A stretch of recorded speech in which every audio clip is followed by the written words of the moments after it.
नमस्कार। उत्तराखंड की खबरों में आप सभी का स्वागत है। आपके साथ मैं हूं सचिन वर्मा। खबरों की शुरुआत करेंगे उत्तराखंड में 2027 में होने जा रहे हरिद्वार के अर्धकुंभ मेले से पहले बड़ा विवाद खड़ा होता हुआ नजर आ रहा है। बता दें कि साधु संतों समेत तमाम हिंदू संगठनों ने गंगा घाटों और मेले क्षेत्र के आसपास गैर हिंदुओं के प्रवेश पर रोक लगाने की मांग की है, जिसको लेकर मुख्यमंत्री धामी ने बताया कि कुंभ क्षेत्र, चार धाम समेत अन्य सभी धार्मिक तीर्थ स्थलों का अपना एक एक्ट है जिसका अध्ययन किया जा रहा है। कुंभ नगरी हरिद्वार का पुराणों में स्थान है जिसकी अपनी अलग महानता भी है।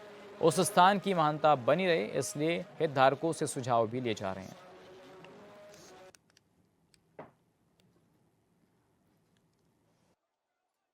देखिए, चूंकि कुंभ क्षेत्र है, कुंभ का आयोजन है, कुंभ मेला है, चार धाम यात्रा है, हमारे अन्य धार्मिक स्थल हैं, अन्य जो हमारे तीर्थ स्थान हैं, उन सभी का अपना एक एक्ट होता है और उस एक्ट का हम अध्ययन कर रहे हैं। और वहाँ के स्टेक होल्डर्स जिनके बारे में आपने कहा, पूज्य साधु संतगण हैं वहाँ पर। अगर हरिद्वार की मैं बात करूँ तो गंगा सभा है, हमारी अन्य जो वहाँ की धार्मिक संस्थाएं हैं, उनके द्वारा जो भी सुझाव आएंगे, और सरकार चूँकि उनके सुझावों पर ही अमल करती है, वो सब सुझाव देंगे। और जो माँ गंगा का जो एक स्थान है, हरिद्वार का अपना एक स्थान है, पुराणों में है, उसकी अपनी महत्ता है कि वहाँ जाने से ही लोगों के कष्ट और पाप समाप्त हो जाते हैं। तो उस स्थान की महत्ता बनी रहे। जब स्टेक होल्डर्स बात करेंगे तो सरकार का भी जो है उसमें निश्चित रूप से सरकार वही काम करती है जो स्टेक होल्डर्स कहते हैं।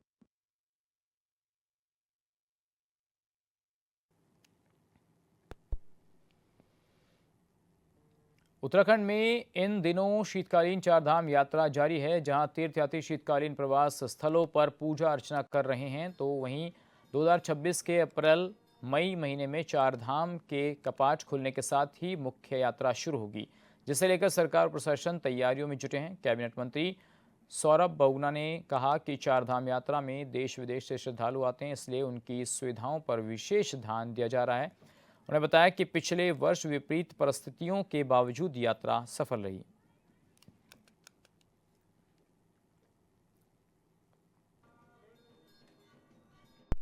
लगातार हमारी देखिए अभी यात्रा संपन्न हुई है, अच्छी यात्रा चली है। बहुत ख़राब मौसम के बाद आपको पता है बहुत बहुत टाइम ऐसा रहा जिसमें कि यात्रा बाधित रही आपदाओं के चक्कर में। लेकिन उसके बाद भी मैं धन्यवाद करूंगा समस्त अधिकारियों का, सारी एजेंसीज़ का, कि उन्होंने बहुत अच्छा काम किया है वहाँ पे लोगों की व्यवस्था करने में, सुगम यात्रा बनाने के लिए। उसी के साथ साथ बहुत ज़्यादा वहाँ पे जनहानि ना हो, ये भी हमारी प्राथमिकता थी। हमारे जानवर जो जानवर वहाँ पे घोड़े खच्चर लगे रहते हैं, उनके उनके साथ दुर्व्यवहार ना हो, उनकी जान ना जाए, उसके लिए बहुत मेहनत करी सारे अधिकारियों ने, सारे विभागों ने। उनको धन्यवाद देता हूँ। और लगातार हमारी कोशिश यही है, क्योंकि अब तो शीतकालीन यात्रा भी चलनी है, तो हमारी डीएम से और हमारे जिले प्रशासन से लगातार मीटिंगें हो रही हैं।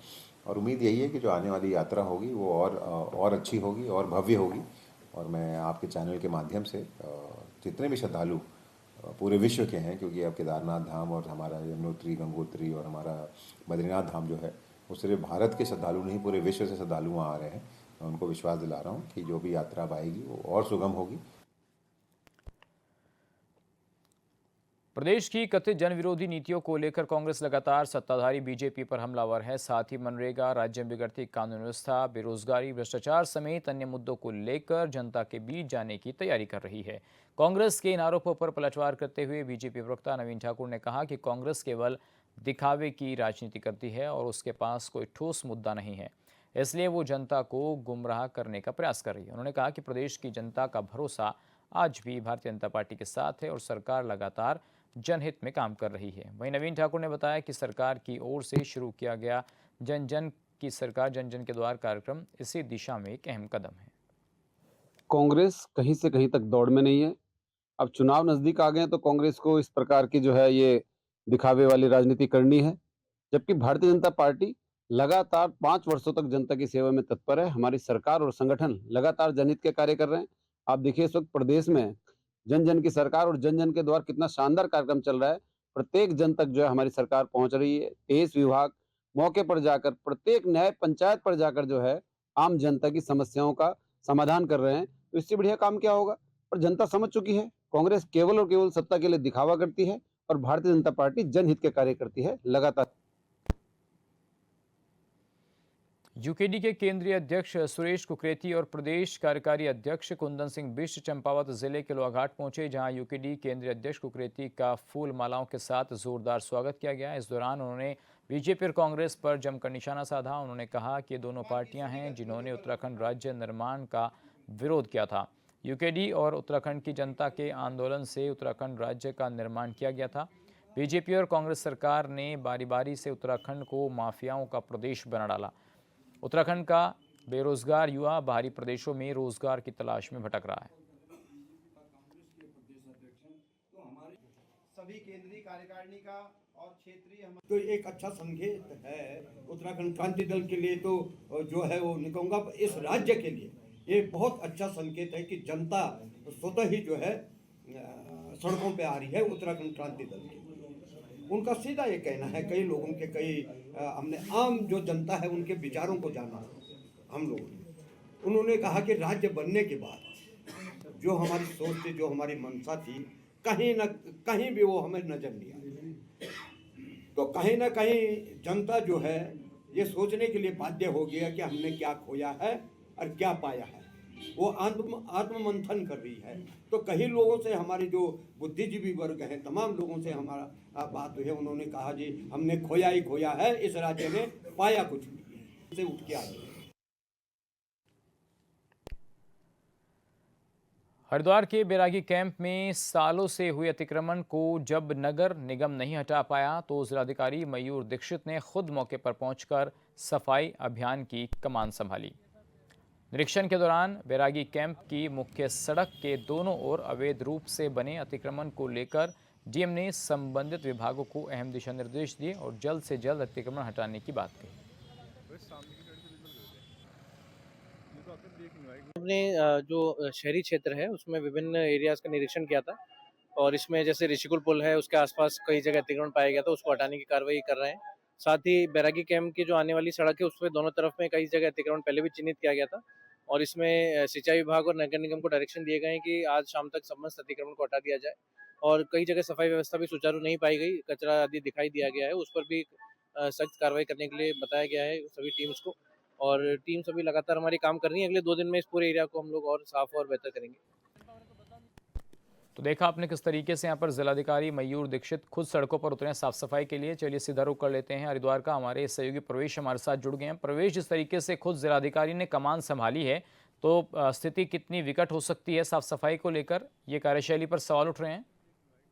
जी, मैं आपको बता दूं कि जिस तरीके से देखा गया कि बीते कई महीनों से लगातार जो है जिलाधिकारी मयूर दीक्षित जो ग्राउंड पर उतर कर निरीक्षण कर रहे थे और जो अवैध अतिक्रमण थे उसको चिन्हित करके लगातार संबंधित विभागों को निर्देश दे रहे थे कि जो ये अवैध रूप से अतिक्रमण है जिले में कहीं भी किसी भी प्रकार का, तो ये आप ये कहीं कच्चा अतिक्रमण या फिर किसी भी तरीके से पूर्ण अतिक्रमण या फिर पक्का अतिक्रमण लगातार जो जिलाधिकारी चिन्हित करके निर्देश दे रहे थे, लेकिन संबंधित विभागों द्वारा लापरवाही बरतने के बाद जिस तरीके से आज देखा गया कि जिलाधिकारी दोबारा उतरे ग्राउंड पर और जिस तरीके से उन्होंने कहा कि जल्द से जल्द अतिक्रमण को हटाए, नहीं तो संबंधित विभागों के खिलाफ भी कार्रवाई देखने को जल्द से जल्द मिल सकती है।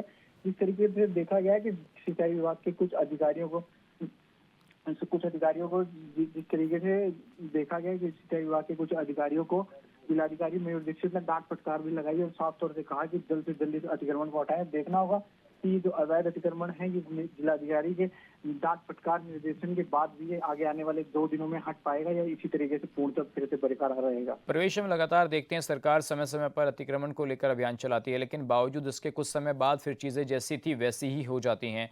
तो इसमें क्या जो छोटे अधिकारी हैं, नगर निगम के अधिकारी हैं, उनकी कोई लापरवाही मानी जाए या ऐसा लगता है कि व्यापारियों में या इन लोगों में कोई डर ही नहीं है प्रशासन का? बिल्कुल ये कहना गलत नहीं होगा कि जो जिस तरीके से देखा जाता है कि नगर निगम के क्षेत्र में जिस तरीके से अलग अलग जोनों में और अलग अलग क्षेत्रों सुपरवाइजर बनाए गए हैं अवैध अतिक्रमण को देखने के लिए और साफ सफाई के लिए, लेकिन अगर वहाँ पे किसी भी प्रकार का अगर अवैध अतिक्रमण होता है तो कहीं ना कहीं आप ये समझ सकते हैं कि जो छोटे कर्मचारी हैं उन्हीं की गलती की वजह से अवैध रूप से अतिक्रमण देखा जा रहा है। और लगातार जो है जो बड़े अधिकारी हैं, जो मुख्यमंत्री पुष्कर सिंह धामी है, वो उनकी अभियान जो है साफ सफाई के अभियान या अवैध अतिक्रमण हटाओ के अभियान को जो छोटे कर्मचारी और छोटे विभाग के जो अधिकारी हैं यही लोग कहीं ना कहीं इस तरीके से अभियान को पलीता लगा रहे हैं। अब लगातार देखना होगा कि ये जो बरकरार है, ये जो अवैध रूप से अवैध अतिक्रमण का जो ये सिलसिला चलता चला आ रहा है, इस बार भी ये हटेगा या यूं ही इसी दोबारा से फिर से चलता चला जाएगा? चलिए ठीक है प्रवेश, आपका शुक्रिया इस तमाम जानकारी के लिए। तो अतिक्रमण हटाने को लेकर खुद जिलाधिकारी सड़कों पर उतरे और सख्त हिदायत देते हुए नजर आए। बढ़ते आगे, ज्योतिर्मठ में कड़ाके की सर्दी और शीतलहर का प्रकोप जारी है। सुबह और शाम के समय ठिठुरन काफ़ी बढ़ गई है और दिन में धूप के बावजूद ठंड का असर बना हुआ है। नगर क्षेत्र में पैदल मार्गों, सीढ़ियों और औली रोड पर ब्लैक आइस और पाले की परत जमी हुई है। तापमान में लगातार गिरावट के चलते लोगों को भारी परेशानियों का सामना करना पड़ रहा है। वहीं सर्दी से राहत के लिए नगर पालिका परिषद ने मुख्य बाजार और नटराज चौक समेत कई स्थानों पर अलाव की व्यवस्था की है।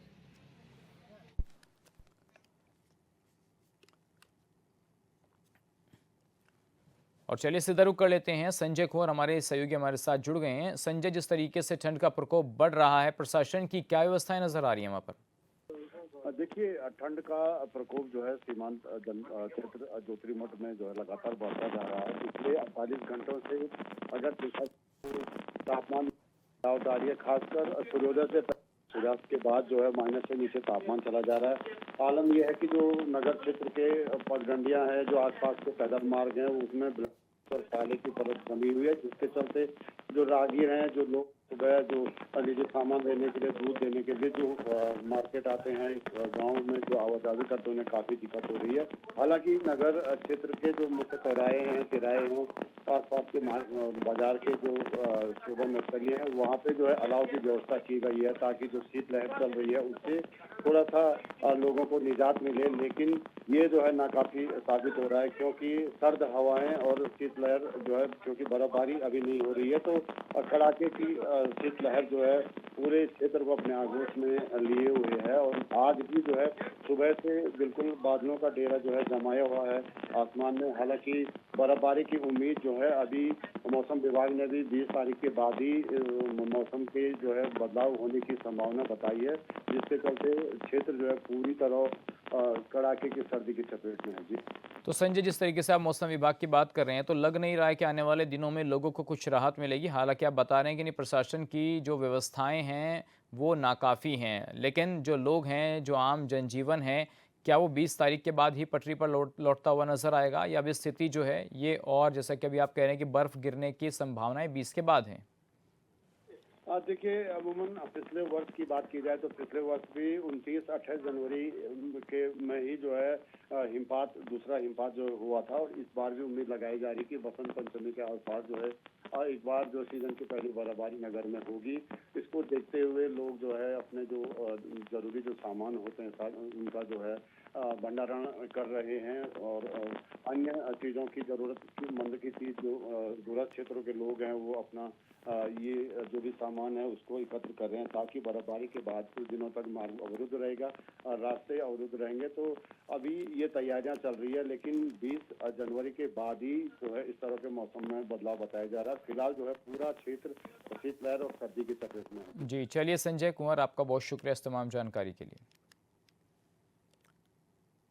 उत्तर प्रदेश की सियासत में अंकिता भंडारी केस में विवाद आखिर कब थमेगा, ये एक बड़ा सवाल है। लेकिन प्रदेश सरकार ने जिस तत्परता से सीबीआई जांच की संस्तुति केंद्र सरकार को भेजी है, उससे विपक्ष अभी संतुष्ट नजर नहीं आ रहा है। बीजेपी ने इस प्रकरण में कांग्रेस पर निशाना साधते हुए कहा कि सीबीआई जांच किसी राजनीतिक दबाव या सियासत के लिए नहीं, बल्कि पीड़ित परिवार की भावना और इच्छा के अनुरूप कराई जा रही है। ऐसे में बड़ा सवाल यह है कि सीबीआई सिफारिश होने के बाद भी सियासी बयानबाजी और राजनीति क्यों हो रही है।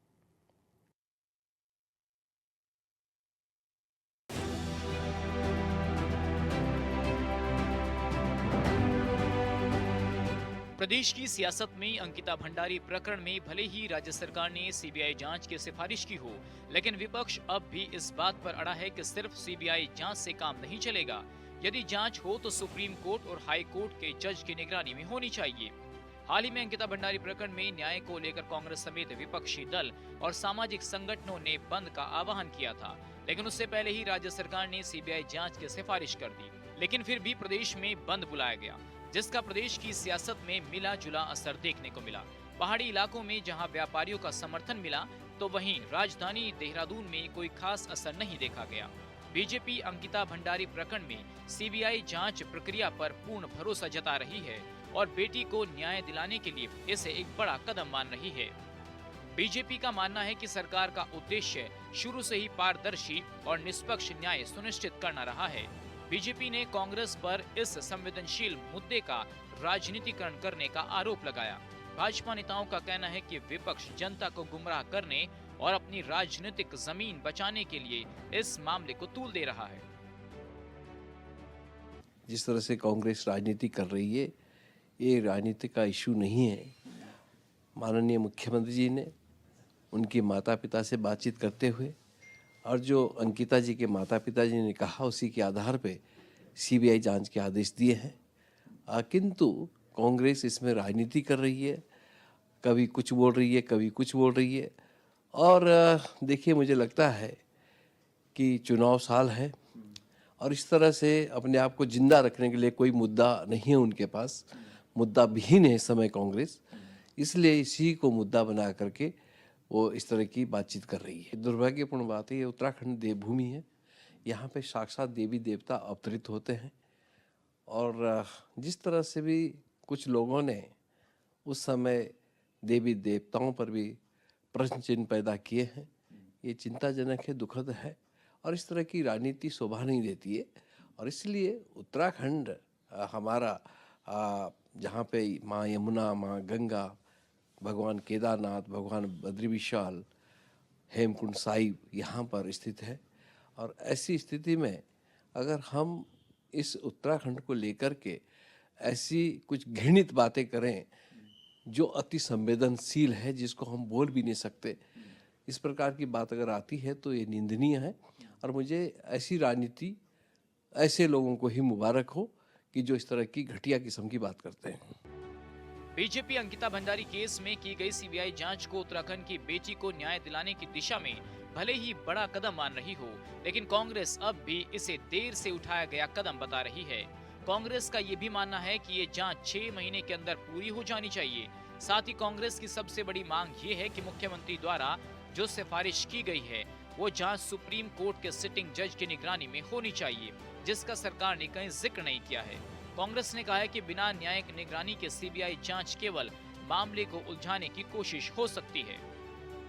को भले ही सीबीआई जांच पर भरोसा हो, लेकिन कांग्रेस पार्टी का स्पष्ट मानना है कि अंकिता भंडारी प्रकरण में सीबीआई जांच सुप्रीम कोर्ट के जज की निगरानी में होनी चाहिए और जो एफआईआर अनिल जोशी ने दर्ज की है उस पर हमारा स्पष्ट रुख है कि ये एफआईआर अंकिता के माता पिता की ओर से दर्ज की जानी चाहिए थी। आखिर ये क्या गड़बड़ झाला है? सरकार तमाम कंट्रोवर्सियां क्यों खड़ी कर रही है, जनता जानना चाहती है। और जब तक सरकार जांच के मामले में पूरी पारदर्शिता नहीं बरतेगी, सीबीआई जांच सुप्रीम कोर्ट के जज की निगरानी में नहीं करेगी और जो एफआईआर दर्ज की गई है उसमें अंकिता के माता पिता को अगर इन्वॉल्व नहीं करेगी, तब तक निश्चित तौर पर ये विवाद नहीं रुकेगा, क्योंकि अंकिता प्रकरण में बड़े वीआईपी का नाम सामने आ रहा है और जब तक दूध का दूध पानी का पानी नहीं होता, वीआईपी कानून के कटघरे में खड़ा नहीं होता, तब तक हम न्याय की लड़ाई को जो है जारी रखेंगे और कांग्रेस पार्टी पीड़ित परिवार की हर आवाज को उठाती रहेगी। सीबीआई जांच की सिफारिश की मांग लगातार अंकिता भंडारी केस में हो रही थी और यह भी कहा जा रहा था कि जब से अंकिता भंडारी का मर्डर हुआ था तभी से पीड़ित परिवार सीबीआई जांच की मांग कर रहा था। लेकिन तब राज्य सरकार ने एक एसआईटी गठित की।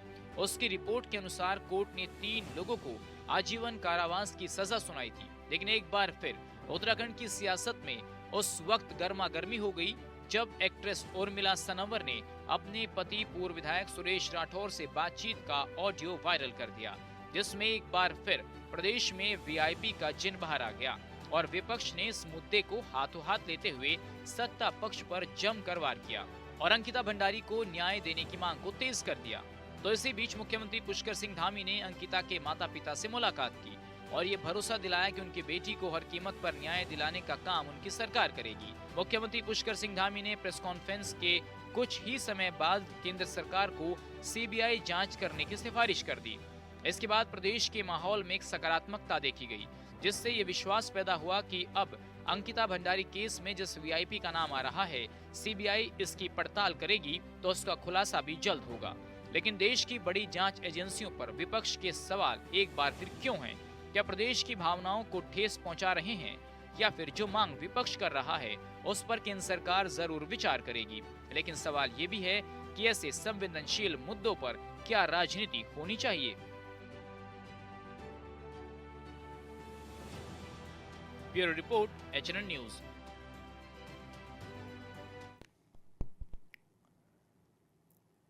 राज्य का शायद ही कोई ऐसा क्षेत्र होगा जहां वन्य जीवों का खौफ तारी ना हो। गुलदार, बाघ, भालू, हाथी जैसे वन्य जीवों के निरंतर बढ़ते हमलों ने चिंता और चुनौती दोनों बढ़ा दी है।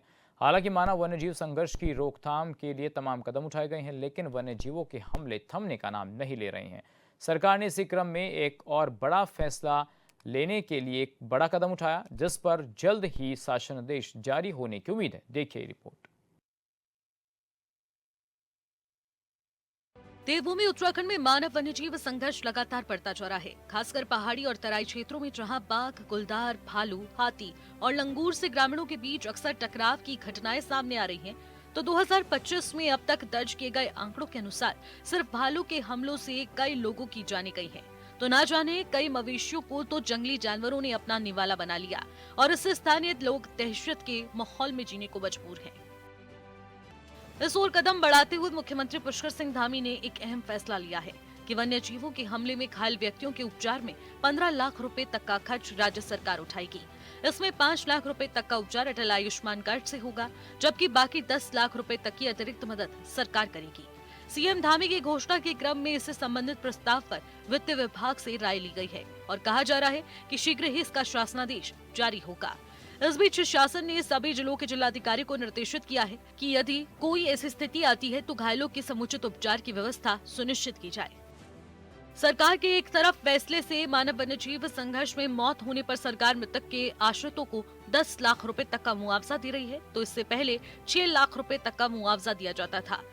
सरकार ने यह स्पष्ट किया है कि जंगली जानवरों के हमलों में घायल लोगों के उपचार पर पूरा खर्च सरकार वहन करेगी, ताकि घायलों को समय रहते बेहतर चिकित्सा सुविधाएं मिल सके। सरकार का कहना है कि वन्यजीव संरक्षण और मानव सुरक्षा के बीच संतुलन बनाना प्राथमिकता है, तो दूसरी ओर विपक्ष सरकार के इस कदम पर भी सवाल उठा रहा है। विपक्ष का कहना है कि मुआवजा राशि बढ़ाकर बस इन घटनाओं पर पर्दा डालने का काम किया जा रहा है, लेकिन जो वास्तविक स्थिति है उसकी रोकथाम के लिए सरकार के पास कोई ठोस रणनीति नहीं है। पर्वतीय क्षेत्रों में वन्य जीवों के हमले से लगातार लोगों की जानें जा रही हैं और सरकार इस पर मूक दर्शक बनी हुई है। अब सरकार की ओर से कहा जा रहा है कि वन्य जीव के हमले में जब किसी की जान जाएगी तो 10 लाख रुपए का मुआवजा दिया जाएगा, सरकार की ओर से इलाज करवाया जाएगा। लेकिन इतने भर से काम नहीं चलेगा। आप मानवीय जीवन की कीमत क्या लगा रहे हैं, ये सोचने वाली बात है। कम से कम इस महंगाई के दौर में अगर किसी की जान जाती है, उस पीड़ित परिवार को 25 लाख रुपए का मुआवजा मिलना चाहिए और इलाज तो फ्री होना ही चाहिए। लेकिन लोगों की जानें वन्य जीवों के हमले में ना जाएं, इस पर सरकार का ध्यान होना चाहिए और वन्य जीवों से लोगों के जान माल की रक्षा के लिए सरकार को स्पेशल नीति बनानी चाहिए। जो हमारे वन विभाग के कर्मचारी हैं, उन्हीं के पास सुरक्षा के उपकरण नहीं है, तो वो लोगों की जान की रक्षा कैसे करेंगे, ये बड़ा सवाल है। और वन विभाग को ये भी आम जनता को बताना चाहिए कि वो कैसे वन्य जीवों के हमले में लोगों की जान की रक्षा करेगी। इस पर तो वन्य विभाग कुछ नहीं कह रहा है। आप कह रहे हैं कि जो है लोगों की जानें जाती रहें, हम जो है मुआवजा दे करके अपने कर्तव्य की इति श्री कर लेंगे। इससे काम नहीं चलेगा। सरकार को वन्य जीवों के हमले पर कोई ठोस रणनीति बनानी चाहिए और जनता को विश्वास में लेना चाहिए कि लोगों को विश्वास हो कि वो सुरक्षित है। और चलिए रुक कर लेते हैं, इस वक्त एक अहम जानकारी आ रही है बड़ी खबर की और रुक कर लेते हैं। नैनीताल सोशल मीडिया इन्फ्लुएंसर ज्योति अधिकारी को जमानत मिल गई है। हल्द्वानी की एसीजी कोर्ट सेकंड ने ज्योति अधिकारी को जमानत दी है। तो गुरुवार को 14 दिन की न्यायिक हिरासत में भेज दिया गया था जेल। ज्योति पर है उत्तराखंड की महिलाओं और देवताओं के अपमान का आरोप। विरोध प्रदर्शन के दौरान खुलेआम दराती लहराने का भी आरोप था। तो ये अहम जानकारी इस वक्त मिल रही है, जहां पर ज्योति को लेकर यह फैसला हुआ है। विरोध प्रदर्शन के दौरान दराती उन्होंने लहरा दी थी और इसका ही आरोप उन पर लगा था, जिसके बाद उनको गिरफ्तार कर लिया गया था। सोशल मीडिया इन्फ्लुएंसर हैं ज्योति अधिकारी और फिलहाल उनको जमानत मिल गई है। तो ये हम जानकारी मिल रही है, हल्द्वानी की एसीजी कोर्ट सेकंड ने ज्योति को जमानत दे दी है। देखिए, ये उस दिन का मामला है जिस दिन अंकिता भंडारी को लेकर प्रदर्शन हो रहा था, तो उसी समय की ये घटना है जब 14 दिन की न्यायिक हिरासत में उनको भेज दिया गया था। उत्तराखंड की महिलाओं और देवताओं के अपमान का आरोप उन पर लगा था, दराती लहराने का आरोप। और चलिए फिलहाल खबरों में मेरे साथ बस इतना ही। बाकी अहम खबरों के लिए आप बने रहिए एचएन न्यूज़ के साथ। नमस्कार।